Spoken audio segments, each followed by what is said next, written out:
පාර ඕන කියලා පාර හදන්න යනකොට නඩු තින්න එපා කියනවා. නේද? ඉතින් මං හිතන්නේ පටලවන්න එපා. එකතු වෙලා වැඩ ඉවර කරන්නකෝ. 4 දින පොඩ්ඩක් හම්බ වෙනවද මේක ඉවරලා? ජල සම්පාදන ගරු ජනාධිපතිතුමනි අපි පුත්තලම් දිස්ත්‍රික්කයේ ජල සම්පාදන ක්‍රම 7ක් තියෙනවා. ඒ 7 මගින් අපි පවුල් 68000ක් සම්පූර්ණ කරලා තියෙන්නේ නේද? අපි සම්පූර්ණ කරලා තියෙන්නේ ජනාධිපතිතුමනි. ඒත් අපි දැනට අර කලින් අර සීජාරික කිරිපේ බ්‍රිජ් එක, එතකොට අච්චුබලේ වැව ඒවා తాවකාලිකව අපි තමයි හදාගෙන දුවන්නේ. යම් කාලයක් යනවා ස්ථිරම යථා තත්ත්වයට පත් කරනට එතකන් අපි සියලුම අයට ජලය සපයනවා.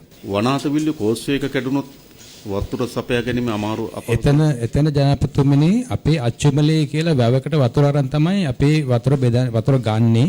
එතන තමයි අපි ඉන්ටෙක් එක තියෙන්නේ. එතන ඒ කෝස්වේ එක නිසා තමයි වතුර එතන රැඳිලා අපේ කැනල් එකටත් වතුර එන්නේ. එතන ඉරිගේෂන් අච්චුමලේ මේ එළුවන්කොළන් වැව තියෙනවා. ඉතින් ඒ කෝස්වේ තමයි ගිල්ම ගහන්නේ. ඒකෙන් තමයි ගිල්ම ගහන්නේ. දැන් ඒකෙන් ඒක බාධා වෙලා තියෙන්නේ වතුර ගලාගෙන යනවා. අපිට වතුර ඒම අඩුවක් තියෙනවා. එහෙනම් අපි ඒක හදන්න ඕනේ. ඒ කෝස්වේ එක හදන්න අවස්ථාවේ තියෙනවා. නඩු තීන්දුව බාධාවක් නැහැ අමුණු හදන එකට. අමුණු හදන එකට බාධාව තියෙන්නේ ජනතාව කියනවා. අමුණු විතරක් හදලා මදි අපිට පාරකුත් හදලා දෙන්න කියලා. ඔයගොල්ලෝ අමුණු හදන්නකෝ ජනතාවට කියන්න ගිහිල්ලා ප්‍රශ්නේ. ඒතර අමුණු හදන්න යනකොට කියනවා පාර ඕන කියලා පාර හදන්න යනකොට නඩු තීන්දුව එපා කියනවා. නේද? ඉතින් මං හිතන්නේ පටලවන්න එපා. එකතු වෙලා වැඩ ඉවර කරන්නකෝ. 4 දින පොඩ්ඩක් හම්බ වෙනවද මේක ඉවරලා? ඕකට අපි පත් කරා කමිටුව පත් කළා ඒව සාකච්ඡා කරා.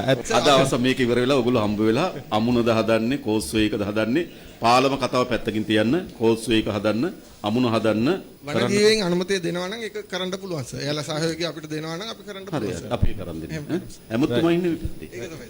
හොඳයි.